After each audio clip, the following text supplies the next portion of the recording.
Hola chicos, Hola, José Gregorio, Carla.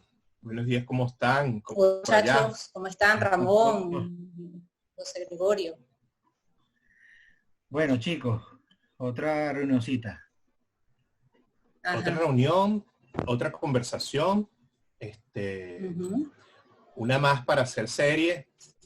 Leí ayer en uno de los seminarios de Miller, de Acala Miller, eh, ya les voy a decir una vez, el seminario es del síntoma del fantasma. ¿Sí? Y entonces, Y una de retorno. las cosas que él dice, y el retorno, exacto. Entonces, una de las cosas que dice a propósito de la serie, Ujú. la serie es la única garantía de lo serio. Así Muy que bien, creo que viene muy bien al caso, porque además esto es un tema serio que hemos sí, decidido muy serio. abordar, ¿no? Y yo quería preguntarles algo. En todo esto hemos podido seguir un poco, a veces más, a veces menos, lo que ocurre en el mundo mientras estamos en casa. Ujú. A propósito de este hashtag quédate en casa, pero yo quería preguntarles, ¿cómo están viendo ustedes si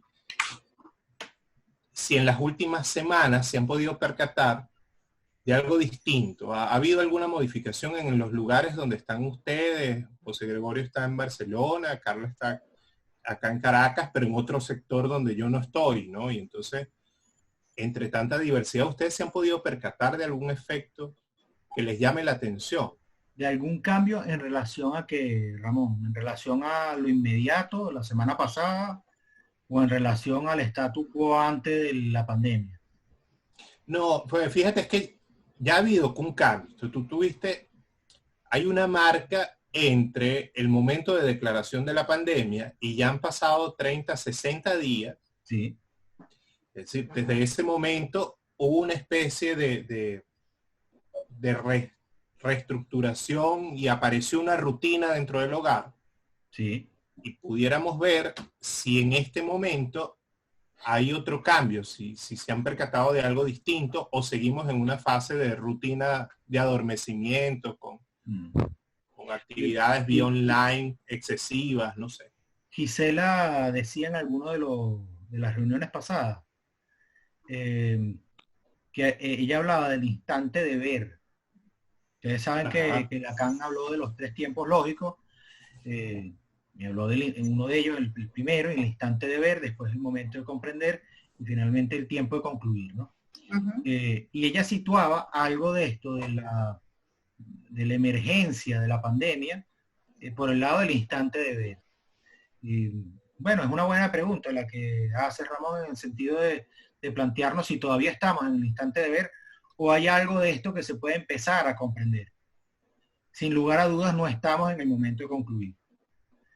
Pero al menos aquí, en lo que ocurre en Barcelona, o mi apreciación de lo que ocurre en este sector de Barcelona donde yo estoy, es que algunas actividades se empiezan a retomar. Hay una incorporación progresiva, escalonada y regulada de los accesos a los espacios públicos, por ejemplo.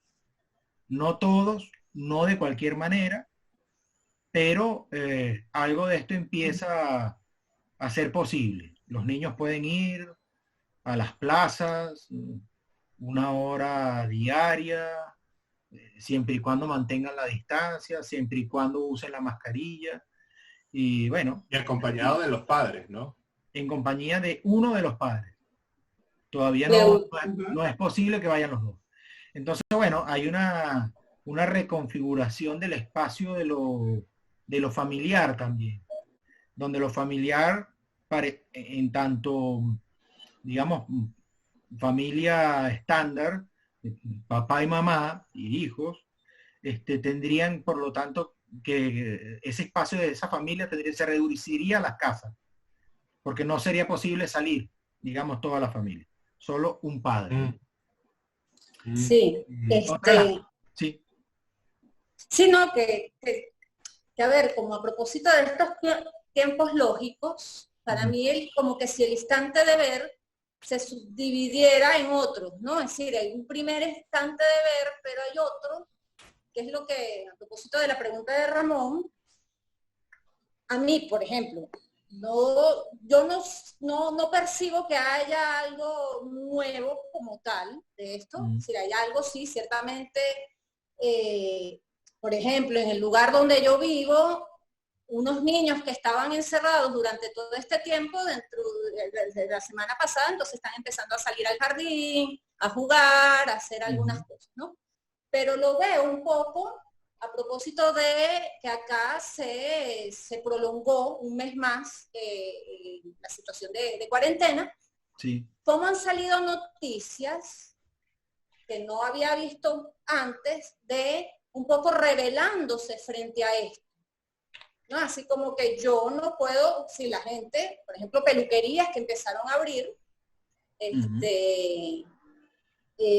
otro tipo de negocios que no tenían que ver con la comida, con la alimentación, que al final nunca cerraron, sino esto de las peluquerías, que me llama la atención, ¿no?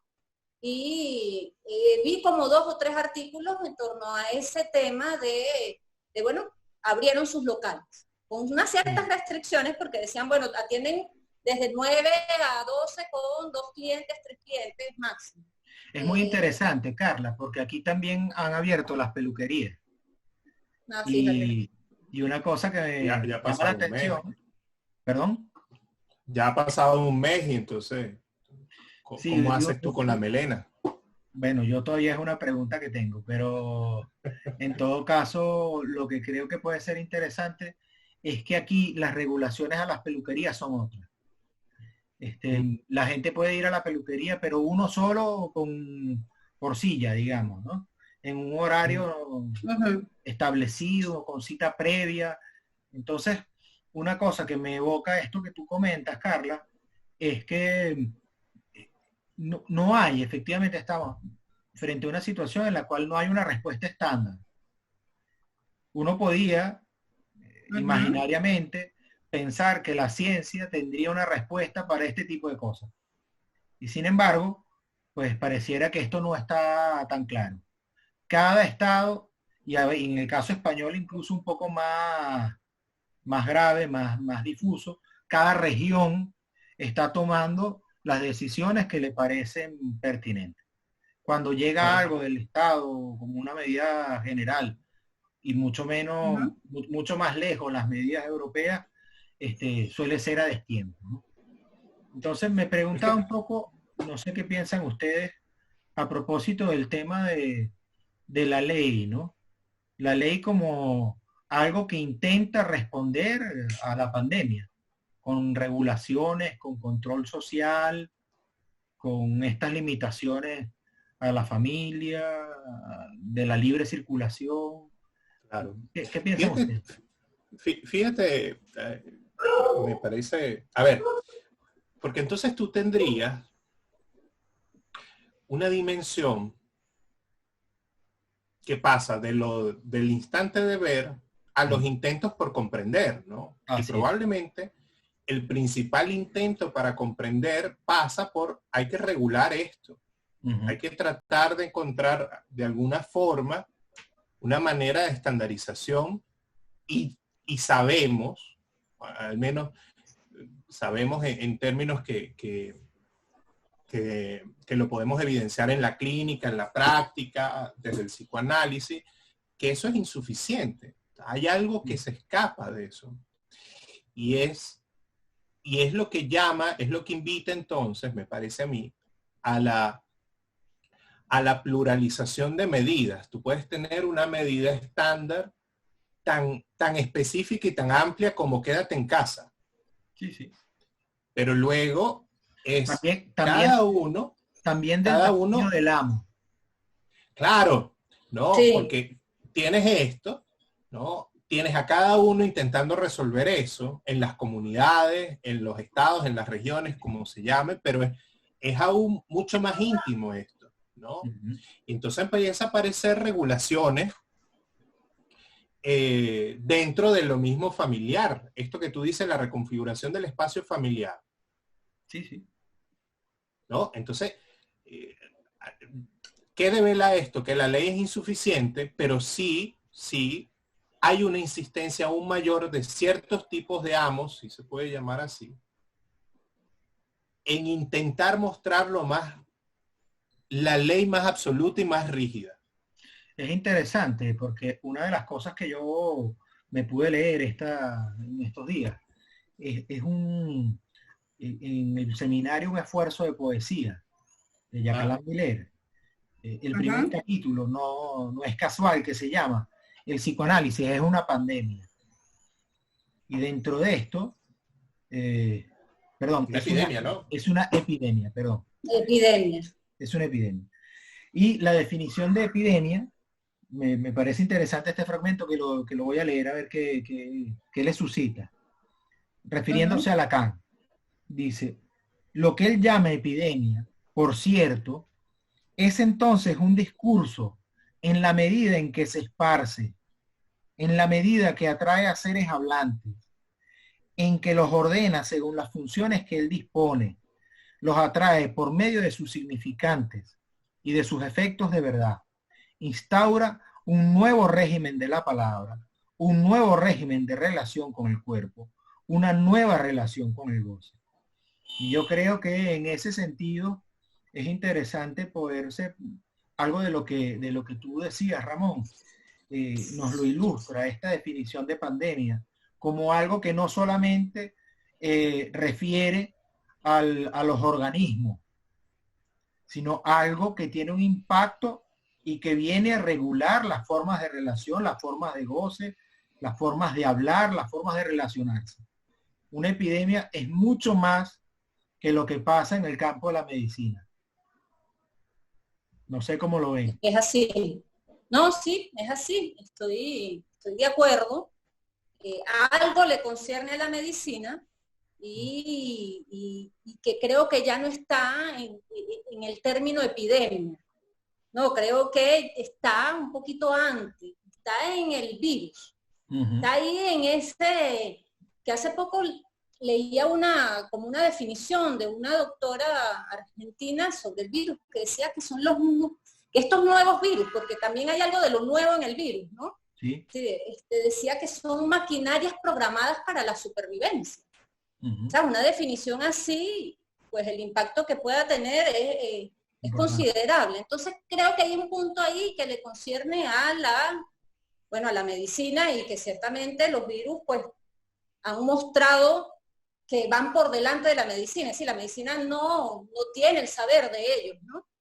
Y esta otra parte que ya tiene que ver con el efecto que encierra la palabra epidemia, que ya no concierne a un saber médico, sino pues bueno, al cada uno, ¿no?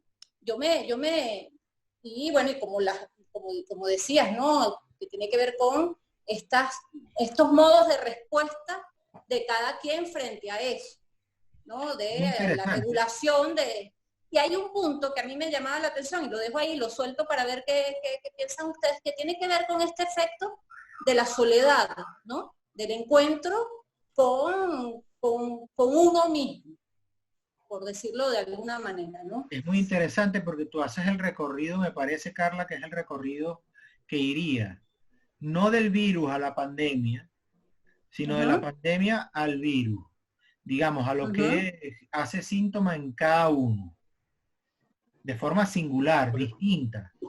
La pandemia tiene este sentido que Ramón destacaba de intentar uniformizar lo que ocurre. Y de esta manera, a través de estas maniobras de la ley a veces, y de los imperativos del amo y de sus maniobras, borrar esto que es singular en cada quien. El psicoanálisis es una epidemia en el sentido de que, me parece lo que apunta Jacqueline Miller, en el sentido de que puede intentar instaurar un régimen distinto, un funcionamiento distinto, donde lo singular tenga un lugar, lo singular de lo que pasa con cada uno. No sé cómo alojarlo, ¿no? No sé cómo lo ves, Ramón. Si estoy... Mira, no, sí, porque fíjate esto, ¿no? Entonces, uno pudiera tomarlo así. Por un lado, tendrías hasta ahorita dos dimensiones de lo que es una epidemia. La dimensión que involucra directamente el efecto más directo que tiene el virus sobre el cuerpo, Lo biológico. que es lo biológico. Entonces tenemos un efecto directo en lo que sería el cuerpo biológico. Llamémoslo así. Y tienes la epidemia como efecto de discurso. Así es. Entonces, la declaración de pandemia es epidémica. Porque ahora todo el mundo habla de pandemia. Es así. Entonces, en ese sentido se esparció. Se expande. Se esparce, Así sí. Totalmente, ¿no? Y entonces, ahí es cuando entra otro discurso, ¿no? Porque no es el discurso que lo expande, que lo toma en global, y aparecería, por ejemplo, el discurso analítico para tratar de retomar, mire, ya va, aquí hay algo de esta pandemia, porque si no nos quedaríamos todos hablando de lo general, y no directamente del efecto que ha tenido ese nombre en cada uno de los que viven lo mejor que pueden con esto. Es interesante porque miren esto que dice Miller en el seminario. Dice, bueno, para los que quieran la referencia está en la página 21. Dice, el psicoanálisis supo ser un refugio contra el discurso de la ciencia. Tomó a su cargo el residuo no científico, no cientificable de la medicina. O sea, lo que en ella, según dice Lacan en televisión, operaba por medio de las palabras, por medio de la transferencia. Me parece que es muy interesante porque este elemento del psicoanálisis, como el que se hace cargo del residuo. Es decir, cuando la ciencia no tiene una respuesta, en este caso ni para lo biológico, ni para la dimensión subjetiva, el discurso del psicoanalista está convocado a hacerse, lo voy a decir así, una pandemia. Claro, porque es que, a ver cómo lo ven ustedes, ¿no? Porque es que se espera que es necesario que la ciencia intente dar una respuesta desde ese lugar. Sí. Fíjense que apareció como noticia reciente, ¿no? No la revisé al máximo, pero este virus puede ser que llegó para quedarse. Es endémico, ¿no? Estaban diciendo. ¿No? Entonces, que probablemente la posibilidad de una cura es así como... Y al menos hay una idea de, bueno, del mundo, la espera del mundo después de esto, después de salir del quédate en casa, es un mundo con tapaboca. Que habría que tomar estas consecuencias por el uno a uno. ¿No? Desde el momento que tú vas a hacer alguna compra y ya es difícil decirle a la vendedora la clave de la tarjeta de débito porque no te entiende. Bueno, antes por lo menos uno leía los labios y medio rellenabas el espacio vacío. Pero hay un punto acá que tendremos que ver cómo vivimos con eso. Yo pensaba, este soy yo pensando a propósito de las ligas de fútbol que están intentando iniciar las competiciones. Y yo, bueno, ¿cómo van a jugar ellos con tapaboca? La respiración será igual. Ajá, ¿cómo no te toca? Porque además, distanciamiento. Hay unos que quieren que se garantiza que no se van a contagiar. Y tú, bueno, pero... La pregunta... Sí, la pregunta, me parece que es interesante ir de la forma de hacer frente a una situación como esta, un virus con las características de letalidad y tan expansivo como el COVID. ¿Cómo hacer con eso digamos, sin que nos tapen la boca. Me Ajá. parece que Ahí, eso es importante. sí, a mí eso, ajá, eso que introdujo Ramón, muy gráfico, que es el tapar la boca, ¿no? Como a través de la boca es que articulamos y hacemos sonar las palabras, ¿no? Como ese tapabocas viene de alguna manera a ubicarse ahora, y a propósito de estas nuevas lecturas que se hacen del virus, cómo puede pasar a algo de lo normal, ¿no? Y cómo hacer con eso sin que nos tapen la boca. Sí, sin que, sí, sin que podamos hablar. Y creo que aquí hay un punto que creo que lo conversábamos también un poco antes, que es la comunicación. Si bien hay algo de la comunicación en este momento que se ha, para seguir usando el término pandemia, ¿no? En su adjetivización se ha pandemizado, ¿no? Se ha hecho una comunicación urgente, necesaria. Ahí estamos nosotros acá con el deseo de comunicarnos entre nosotros, ¿no? De conversar entre nosotros para darle un lugar a la palabra. Entonces, bueno, nada, es llamativo porque hay algo de la comunicación que también entonces tiene una lectura nueva, distinta a la que pudiéramos hablar antes del COVID. Es decir, la comunicación después del COVID, ¿no? Sí, en todo caso, creo que es interesante esto que tú hablas de la comunicación urgente y necesaria, de hablar como algo necesario. Pero también me parece que hay algo de esto que ya Calamir Leer y Eric Lorán nos advertían en ese seminario que se llamaba El otro que no existe y sus comités de ética, ¿no? Cuando no hay un otro que responda desde el universal, desde el uniforme, porque no hay, digamos, la caída del Padre, la muerte de Dios, los distintos nombres de esto, lo que queda son comités. Cada comité tratando de dar cuenta de esto que pasa. Y me parece que hay algo de esto del comité también en las comunicaciones. Es decir, es muy difícil encontrar alguna información que uno pueda considerar de entrada creíble, especialmente en las redes sociales. Es decir, pero no solo. Es decir, también a mí me ha llamado la atención, fue un encuentro circunstancial, buscando una información sobre el tiempo que dura el virus en una determinada superficie, en papel en este caso, me encontraba algunas páginas web que indicaban que duraba 3 horas y otras decían 8 días.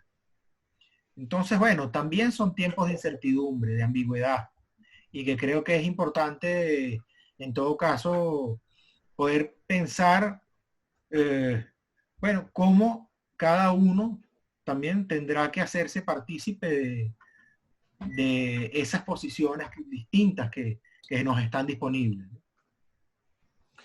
Y hacerse cargo, o yo diría yo, sí, del... es eso, y esto que tú estás diciendo. Ajá. No, sigue. Que hubo un delay de ahí. Sí. Sí, no, que esto sí, hubo un delay. Esto que está...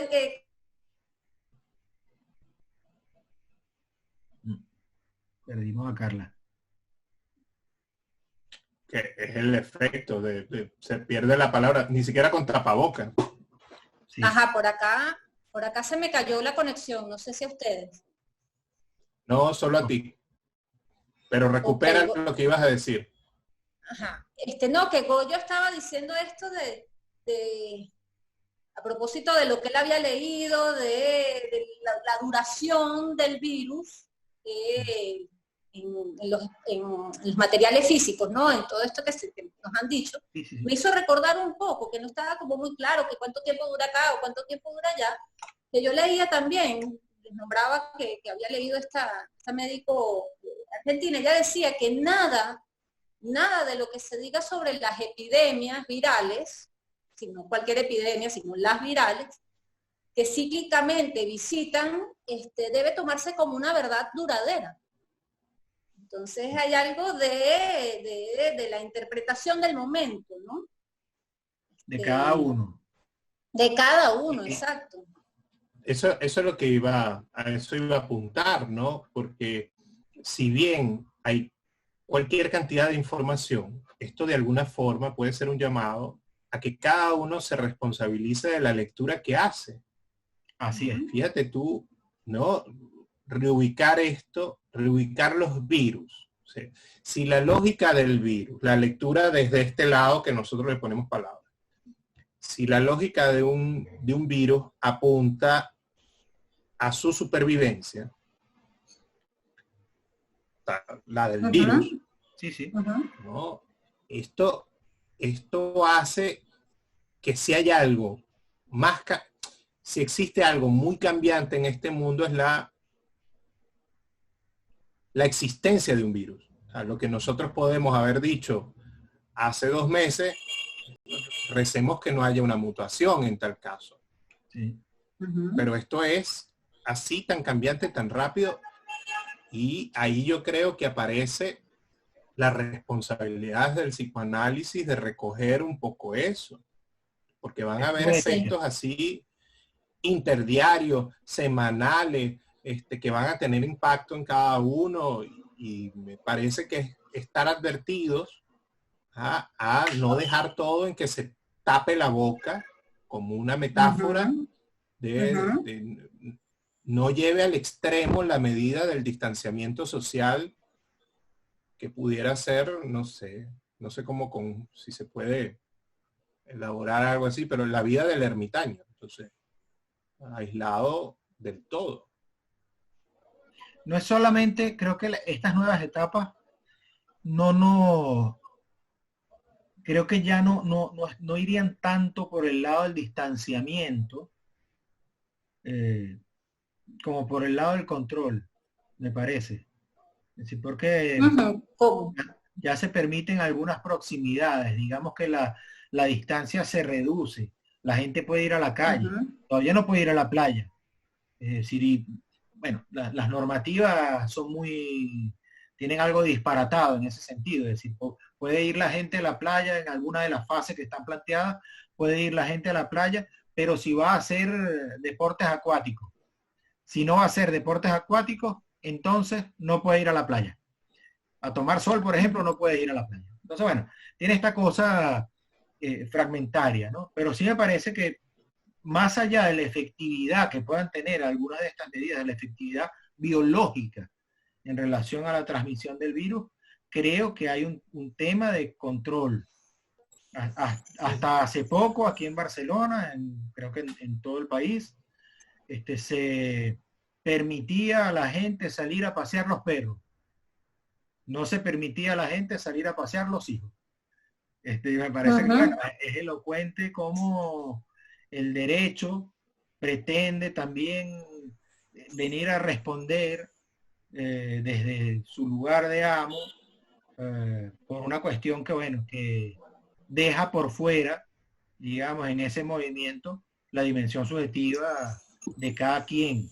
Lo importante que puede ser para alguien, lo voy a decir así, ver la luz del sol, saludarse con otro, poder hablar cara a cara. Y es algo que nos toca, porque nuestra praxis es una praxis de entrada pensada como un encuentro presencial.